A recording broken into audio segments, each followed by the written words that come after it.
Hello everyone, இன்றைக்கி நம்ம சேனலில் நம்ம பார்க்க போகிற ரெசிபி ஒரு சிம்பிளான 10 மினிட்ஸில் செய்யக்கூடிய ஒரு பொட்டேட்டோ மசாலா தான். அதுக்கு தேவையான இன்க்ரீடியன்ட்ஸ் என்னென்னு பார்த்துடலாமா? பொட்டேட்டோ மசாலாவுக்கு நான் ஒரு 4 பொட்டேட்டோ எடுத்து பாயில் பண்ணி கொஞ்சமாக மேஷ் பண்ணி வச்சுருக்கேன். 2 மீடியம் சைஸ் ஆனியனை இந்த மாதிரி தின்னாக கட் பண்ணி வச்சுருக்கேன்.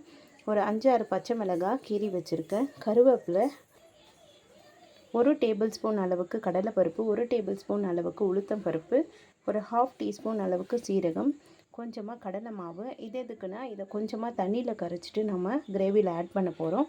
அதுக்கப்புறமா 1/2 டேபிள் ஸ்பூன் அளவுக்கு மஞ்சள் தூள், 1 பிஞ்ச் பெருங்காயத்தூள், சால்ட்டு தேவையான அளவு, அப்புறம் சமையலுக்கு தேவையான எண்ணெய்.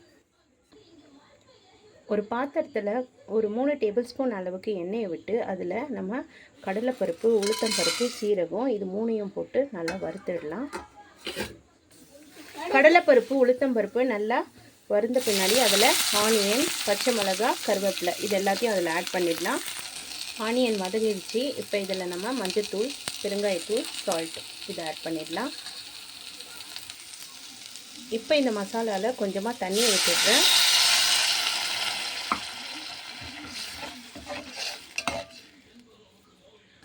இப்போ நாம் இதில் எடுத்து வச்சுருக்கோம் இல்லையா கடலை மாவு, அதில் கொஞ்சமாக தண்ணி விட்டு கரைச்சி அதை இதில் சேர்த்து நல்லா கலக்கி விட்டுடலாம்.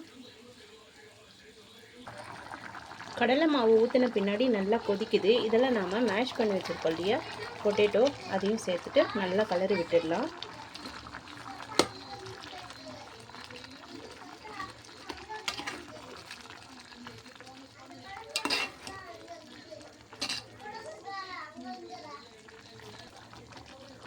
அவ்வளோதாங்க, ஒரு டேஸ்டியான சிம்பிளான பொட்டேட்டோ மசாலா ரெடி ஆகிடுச்சு. இது தோசைக்கு, சப்பாத்திக்கு, பூரிக்கு ரொம்ப சூப்பராக இருக்கும். இந்த வீடியோ உங்களுக்கு பிடிச்சிருந்ததுன்னா லைக் பண்ணுங்கள், கமெண்ட் பண்ணுங்கள், ஷேர் பண்ணுங்கள் அண்ட் மறக்காமல் நம்ம சேனலை சப்ஸ்கிரைப் பண்ணிவிடுங்க. நான் இன்னொரு வீடியோவில் உங்கள் எல்லோரையும் மீட் பண்ணுறேன். தேங்க்யூ ஆல் ஃபார் வாட்சிங். பாய்.